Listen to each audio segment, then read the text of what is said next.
नमस्कार। शुरुआत करते हैं बड़ी खबर के साथ। पूर्वी दिल्ली के कल्याणपुरी इलाके में एक इमारत भरभराकर ढह गई। सड़क किनारे एक 3 मंजिला मकान चंद सेकंड में ढह गया।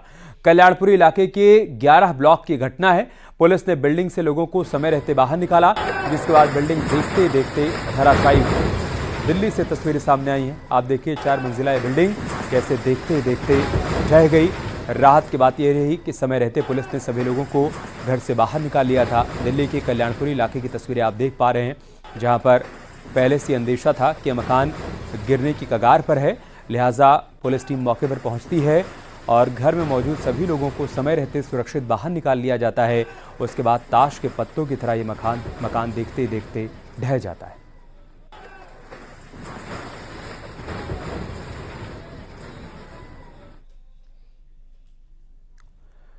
एक बड़ी खबर फतेहपुर से आ रही, जहां पर एफसीआई गोदाम में 5 मजदूरों को करंट लग गया।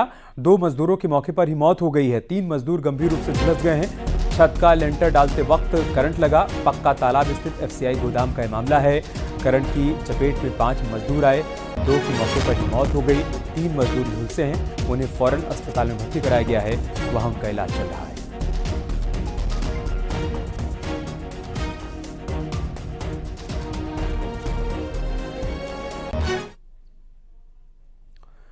लोकसभा चुनाव प्रचार में सीएम योगी की दूसरे राज्यों में भी काफी डिमांड है। यही वजह कि सीएम योगी यूपी के साथ साथ दूसरे राज्यों में भी ताबड़तोड़ चुनाव प्रचार कर रहे हैं। इसी क्रम में सीएम योगी आज राजस्थान में चुनाव प्रचार करते हुए नजर आए। राजस्थान के चित्तौड़गढ़ में सीएम योगी ने हुंकार भरी। चित्तौड़गढ़ और व्यावर में सीएम योगी ने रोड शो किया। इसके साथ ही सीएम योगी ने जोधपुर में भी रोड शो किया। वहीं राजसमंद में एक जनसभा को संबोधित किया। इस मौके पर सीएम योगी ने कांग्रेस पर जमकर निशाना भी साधा।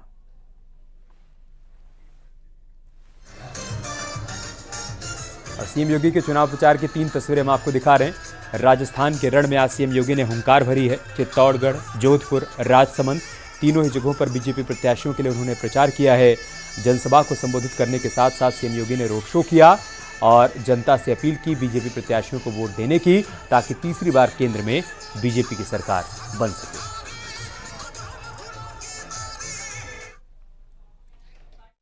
क्योंकि कांग्रेस की सांप्रदायिक सोच के कारण, जातिवादी सोच के कारण यह देश पहले ही भारी नुकसान से चुका है। कांग्रेस देश की सुरक्षा के साथ खिलवाड़ करने वाली पार्टी है। आपकी आस्था के साथ खिलवाड़ करने वाली पार्टी है।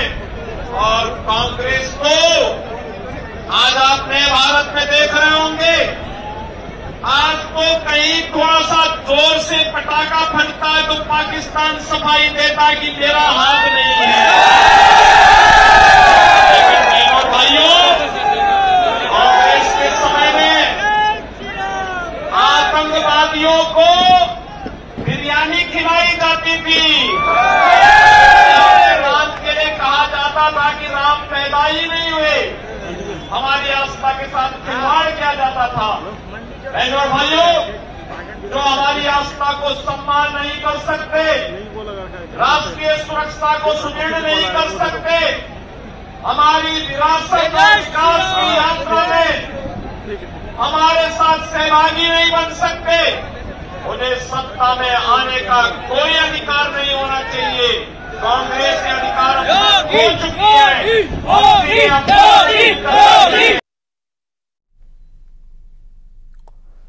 इन दिनों गर्मी की तपिश के साथ चुनावी पारा भी चढ़ता जा रहा है। दूसरे चरण के रण के लिए प्रचार की कमान संभाल रहे गृह मंत्री अमित शाह आज तीर्थ नगरी मथुरा पहुंचे। यहां उन्होंने विपक्ष को निशाने पर लिया। उन्होंने पिछले 10 सालों की सरकार की उपलब्धियों का जिक्र किया। साथ ही आने वाले 5 वर्षों में पार्टी का क्या लक्ष्य है, वो उद्देश्य भी लोगों के सामने रखा। कहा कि पहले चरण में ही समाजवादी पार्टी और कांग्रेस साफ हो गई है। पहले चरण का मतदान हो चुका है। मैं पहले चरण का परिणाम व्रज वालों बताऊं आपको? क्या जानना है? जोर से बोलो, जानना है? मगर किसी को बताना मत, तो बताओ। पहले चरण में सपा कांग्रेस का सुपड़ा साफ हो गया। दूसरे चरण में भी यही यात्रा को आगे निकालकर उत्तर प्रदेश की जनता ने वृंदावन होते हुए काशी तक कमल को विजयी बनाना है, कमल को विजयी बनाना। गृहमंत्री अमित शाह से पहले मथुरा से बीजेपी की प्रत्याशी हेमा मालिनी ने भी जनसभा को संबोधित किया। उन्होंने पिछले 10 वर्षों की सरकार की उपलब्धियां गिनाई, साथ ही आने वाले 5 वर्षों में पार्टी का क्या लक्ष्य है, क्या उद्देश्य है, इसे भी बताया। वो करते हैं, लेकिन जो नहीं कहते जरूर करते हैं। ऐसे हमारे गृह मंत्री अमित शाह जी हैं।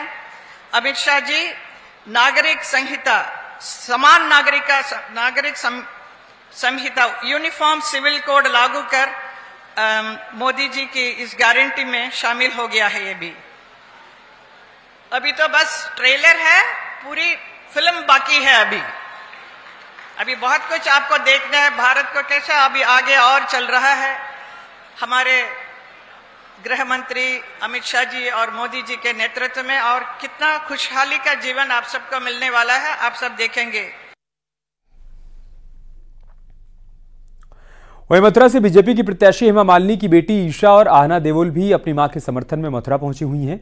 ईशा और आहना ने यहां सबसे पहले बांके बिहारी के दर्शन किए। फूल बंगले में विराजमान बांके बिहारी के दर्शन कर वो काफी खुश नजर आईं। ईशा और आहना ने भगवान बांके बिहारी के सामने मत्था टेका और मां की जीत की दुआ मांगी। इस दौरान मंदिर के पुजारी ने उनको अंग वस्त्र और प्रसाद दिया।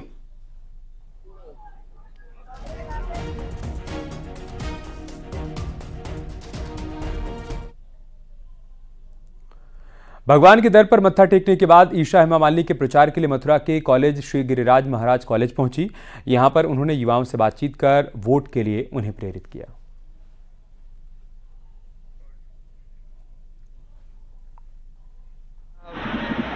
I would hope that everybody, especially the youth, for the development of our country and of Mathura, to please come and vote.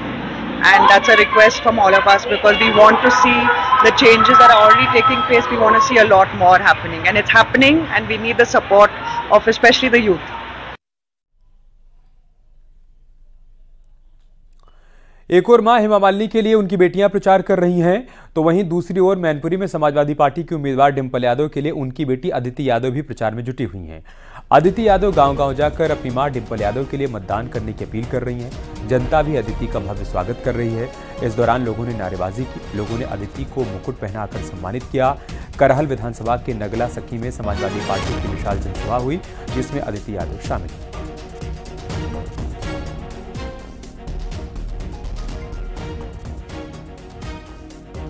यहाँ मैं आई हूँ आप सभी का आशीर्वाद मांगने, और आपने मुझे मेरा इतने प्रेम और इतने अपनेपन से स्वागत किया, उसके बहुत बहुत धन्यवाद। और मैं आप सभी से ये कहना चाहती हूँ कि आप 7 तारीख को सब जाइएगा और साइकिल का बटन दबा के समाजवादी पार्टी को वोट दीजिएगा। धन्यवाद। जय हिंद, जय समाजवादी।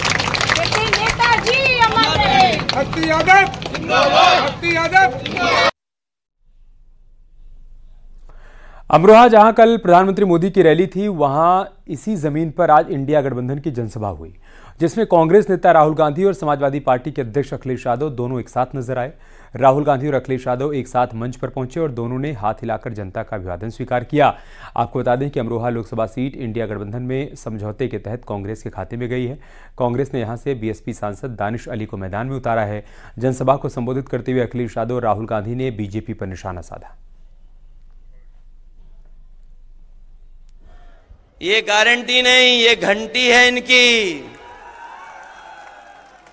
हमें इनकी गारंटी नहीं चाहिए। हमें बाबा साहब भीमराव अम्बेडकर जी ने जो संविधान में हमें गारंटी दी है, वो संविधान की गारंटी चाहिए। और वो संविधान की गारंटी ही आपको अधिकार दिलाएगी। संविधान की गारंटी ही हमें आपको सम्मान दिलाएगी। इसलिए 2024 का चुनाव हमारे आपके भविष्य का तो है ही है, लेकिन आने वाली पीढ़ी के भविष्य का भी चुनाव है। नरेंद्र मोदी जी ने हमें झूठ बोला, 2 करोड़ रोजगार की बात की, 15 लाख रुपए बैंक अकाउंट में डालने की बात की, मगर सीधा हमारे मुंह पे नरेंद्र मोदी ने झूठ बोला। तो मैं आपको 2-3 चीजें कहना चाहता हूं। सबसे पहले हमने चेक किया, हिंदुस्तान की सरकार में 30 लाख खाली पोस्ट पड़ी हुई हैं। सबसे पहला काम, ये जो 30 लाख सरकारी नौकरियां हैं, हम आपके हवाले कर देंगे। वहीं विपक्षी गठबंधन पर केशव प्रसाद मौर्य ने निशाना साधा। अखिलेश राहुल की अमरोहा रैली पर निशाना साधते हुए कहा कि राहुल गांधी और अखिलेश यादव हमारे लिए स्टार प्रचारक हैं। ये जितनी भी सभाएं करेंगे बीजेपी को उतना फायदा होगा। जिन सीटों पर प्रचार करते हैं वहां पर 1 लाख वोट हमारे बढ़ जाते हैं। अमरोहा में विजय का ढोलक बज चुका है। 2024 में 2014 का भी रिकॉर्ड टूटेगा। गठबंधन प्रत्याशी की जमानत जब्त हो जाएगी। विजय का ढोलक कल बज चुका है। माननीय प्रधानमंत्री मोदी जी ने वहां विजय का ढोलक बजा दिया है और वहाँ तो विजय पहले भी हमारी 2014 में भी हो चुकी है और 2024 में तो 2014 का रिकॉर्ड तोड़ेंगे और बहुत बड़े अंतर से अमरोहा सीट हम लोग जीत रहे हैं और वहाँ पे सपा और कांग्रेस गठबंधन के प्रत्याशी की जमानत बचना मुश्किल। सर, इनके विशाल जनसभा संबोधित करने से क्या कुछ फर्क पड़ेगा लोकसभा? कोई फर्क नहीं पड़ेगा। ये जितनी सभाएं करें उतना हमारा, जितनी सभा करेंगे एक सभा से हमारा लगभग 1 लाख वोट बढ़ जाया करेगा। और हम तो चाहते हैं कि पूरा देश छोड़ करके राहुल गांधी जी उत्तर प्रदेश में सभा करें और हमारा वोट बढ़ता रहे, चूंकि हमारे लिए हमारे स्टार प्रचारक साबित हो रहे हैं श्री राहुल गांधी जी भी, श्री अखिलेश यादव भी। वो जितनी सभा करेंगे भाजपा को उतना ज्यादा फायदा होगा। आरएलडी के नेता मलूक नागर ने कांग्रेस पर निशाना साधा। उन्होंने आरोप लगाया कि पिछले करीब 65 सालों में कांग्रेस ने पिछड़ों और दलितों का शोषण किया। वोट लेते रहे, सरकार बनाते रहे, लेकिन कुछ नहीं किया। यही वजह है कि पूरे देश में पिछड़ों ने कांग्रेस को नकार दिया और वो बीजेपी के साथ खड़े। देखिए, पिछले करीब 65 सालों में कांग्रेस ने पिछड़ों की और दलितों की शोषण किया है। वोट लेते रहे, सरकार बनाते रहे, कुछ नहीं दिया। DOPT and law justice standing committee में वो आंकड़े आते हैं, पिछड़ों के, दलितों के कभी 28%, कभी 32%, कभी 40% से कभी पार नहीं गई। अभी वो 60 और 70% की तरफ को जा रहे हैं कि उनके पद भरने के। तो ये बात बिल्कुल सच है। कांग्रेस क्या बोल रही है और गलतफहमी पैदा करने की कोशिश कर रही है। तो जो पिछले रिकॉर्ड को देखकर और आज के रिकॉर्ड को देख करके बिल्कुल साफ लगता है कि कांग्रेस झूठ बोल रही है। शाहजहांपुर पहुंचे डिप्टी सीएम ब्रजेश पाठक ने बीजेपी के बूथ अध्यक्ष सम्मेलन को संबोधित किया। शाहजहांपुर में लोकसभा चुनाव के साथ ददरौल विधानसभा के लिए उपचुनाव हो रहा है, जिसके लिए 13 मई को वोट डाले जाएंगे। बीजेपी ने लोकसभा के लिए अरुण सागर और ददरौल विधानसभा उपचुनाव के लिए अरविंद सिंह को उम्मीदवार बनाया है। डिप्टी सीएम ब्रजेश पाठक ने कहा कि चुनाव एक तरफा है और विपक्षी दल कहीं पर भी लड़ाई में नहीं है। इस बात का बहुत ध्यान रखना। हमारे प्रधानमंत्री जी एक बार फिर बहुत बहुत धन्यवाद, बहुत बहुत धन्यवाद। खासतौर से नगरीय क्षेत्र कानपुर संसदीय सीट से बीजेपी के प्रत्याशी रमेश अवस्थी ने आज अपना नामांकन दाखिल किया। नामांकन से पहले रमेश अवस्थी ने बाबा आनंदेश्वर परमठ मंदिर में दर्शन किए। इस दौरान कानपुर में एक जनसभा भी हुई, जिसमें डिप्टी सीएम केशव प्रसाद मौर्य शामिल हुए। मीडिया से बातचीत करते हुए रमेश अवस्थी ने कहा कि चुनाव एक तरफा होगा और इस बार फिर से संसदीय सीट पर कानपुर में।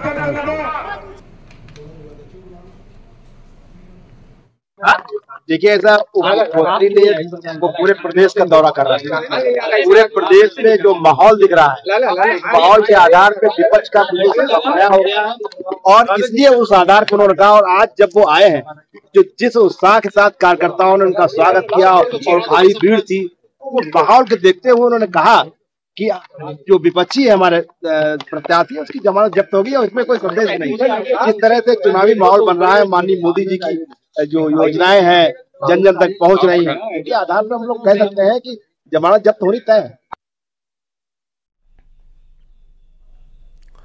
कानपुर लोकसभा सीट से इंडिया गठबंधन के प्रत्याशी आलोक मिश्रा ने भी आज अपना नामांकन किया। कानपुर कलेक्ट्रेट में अपने प्रस्तावकों के साथ पहुंचे आलोक मिश्रा ने पर्चा भरा। मीडिया से बात करते हुए आलोक मिश्रा ने कहा कि अब की बार 400 पार का नारा बेकार साबित होगा। बीजेपी केवल महंगाई बढ़ाएगी, तेल 200 है, वो 400 पार होगा और कुछ नहीं होगा। नामांकन कराया, क्या हुआ? नामांकन कराया, चुनाव लड़ेंगे। इरादा ये है कि जो डेवलपमेंट रुका हुआ है पिछले 10 सालों से कानपुर का, उस डेवलपमेंट की गति को आगे बढ़ाना है। जो 15 साल कांग्रेस के हमारे सांसद रहे श्री प्रकाश जी, उन्होंने जो डेवलपमेंट की धारा बढ़ाई थी, जिसको अवरुद्ध कर दिया गया, उस अवरोध को दूर करके कानपुर का और डेवलपमेंट कराना है। पहले चरण में कम वोटिंग प्रतिशत पर बीजेपी के राष्ट्रीय उपाध्यक्ष लक्ष्मीकांत वाजपेयी ने कहा कि चाहे जो भी हो, पोलिंग परसेंटेज डाउन होने के बावजूद हम पहले चरण की सभी 8 सीटें जीतेंगे। अखिलेश यादव को मुंगेरी लाल के हसीन सपने देखने से कोई नहीं रोक सकता। मुलायम सिंह ने इमरजेंसी लगाने पर कांग्रेस का विरोध किया। आज अखिलेश उसी कांग्रेस के गोद में बैठकर चुनाव लड़ रहे हैं।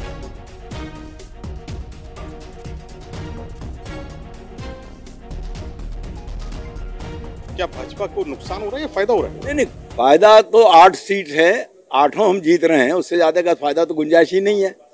लेकिन अखिलेश यादव कह रहे हैं भाजपा की पिक्चर फ्लॉप हो गई। अखिलेश यादव जी को मुंगेरी लाल के हसीन सपने देखने से मैं रोक नहीं सकता, नंबर 1।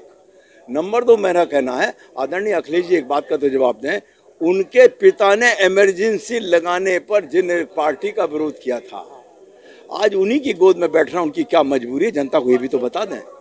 अच्छा, वेस्ट में अब सेकंड फेज का चुनाव, ऐसे में क्या कोई भाजपा के पास तरीका है कि वोटिंग परसेंटेज राइज हो जाए? वोटिंग परसेंटेज बढ़ेगा, इसके लिए कार्यकर्ताओं को दोबारा से निर्देशित किया गया है और कोशिश की जाएगी कि कार्यकर्ता काम करें। चुनाव को आप किस तरह से देख रहे हैं? मतलब जो आपने कहा कि राष्ट्रवाद बना भ्रष्टाचार, ऐसा क्यों लगता है आपको? विकास से युक्त भारत बनाने का सपना आदरणीय प्रधानमंत्री जी ने देखा है। भारत माता की सुरक्षा करने का जिम्मेदारी आदरणीय प्रधानमंत्री जी पर है। और जितने लोग खिलाफत में हैं, ये सब कहीं ना कहीं भ्रष्टाचार किए हुए दल हैं या भ्रष्टाचार किए हुए व्यक्ति हैं। ये केवल इस आशा से लगे इकट्ठा हुए थे कि शायद हमारा कुछ दाल दलिया हो जाएगा तो भविष्य में हमारे विरुद्ध कार्रवाई रुक जाएगी। अमेठी रायबरेली का ऑफिस पेंट हो रहा है कांग्रेस का, राहुल और प्रियंका के लड़ने की उम्मीद नजर आ रही है। क्या लगता है आपको चुनावी मैदान में आएंगे? ना, अब ये मुझे कुछ नहीं कहना। सुमन, लोकसभा चुनाव के पहले चरण की वोटिंग हो चुकी है। पहले चरण में सहारनपुर में करीब 66% मतदान हुआ। यहां से 10 प्रत्याशी मैदान में थे, उनकी किस्मत अब ईवीएम में कैद हो चुकी है। बीजेपी प्रत्याशी राघव लखनपाल शर्मा से जब हमने बातचीत की तो वो अपनी जीत को लेकर पूरी तरीके से आश्वस्त नजर आए। 8 घंटे की नींद ले पाया हूं, और क्योंकि पिछले 1 महीना से यही स्थिति थी कि 2-3 घंटे सोया करता था आदमी, और बहुत अच्छा चुनाव रहा है। सबका अपार समर्थन हमें मिला है, मैं सबका बहुत आभारी हूं। बहुत बढ़िया अंतर से हम जीतने जा रहे हैं। दिनचर्या मतलब अब कैसे रहेगी? अब आज तो सुबह से, क्योंकि यहाँ सैकड़ों लोग सुबह आ गए थे, उसके बाद से लगातार आना जाना लगा हुआ है, तो मैं यूं ही बैठ गया था बिना नहाए धोए, और सब बता रहे हैं अपने क्षेत्रों में और कैसी कैसी पोलिंग हुई है, वही चर्चाएं चल रही हैं। संभावनाएं बहुत बढ़िया जीत होगी। 4 जून का इंतजार कीजिए। 4 जून का इंतजार। तो राघव लखनपाल पूरी तरह आश्वस्त है अपनी जीत के प्रति और कह रहे हैं 4 जून का इंतजार कीजिए और वहां से हम जीत कर ही निकलेंगे। कैमरा पर्सन विकास के साथ देवेश त्यागी, न्यूज़ 18 सहारनपुर। चंदौली में बीएसपी के प्रत्याशी सत्येंद्र मौर्य का गेहूं के खेत में लगी आग को बुझाने का वीडियो वायरल हो रहा है। वीडियो में सत्येंद्र मौर्य आग बुझाते हुए नजर आ रहे हैं। चुनाव प्रचार के दौरान काफिला रोककर सत्येंद्र मौर्य ने आग बुझाई। सकलडीहा विधानसभा के बिशुनपुरा गांव की घटना है। चंदौली से बीएसपी के प्रत्याशी हैं सत्येंद्र मौर्य और वो यहाँ पर आग बुझाते हुए नजर आ रहे हैं। सत्येंद्र मौर्य ने अपनी जान की परवाह करते। यहाँ रुक रहे एक छोटे से ब्रेक के लिए, जल्द लौटेंगे कुछ और खबरों के साथ।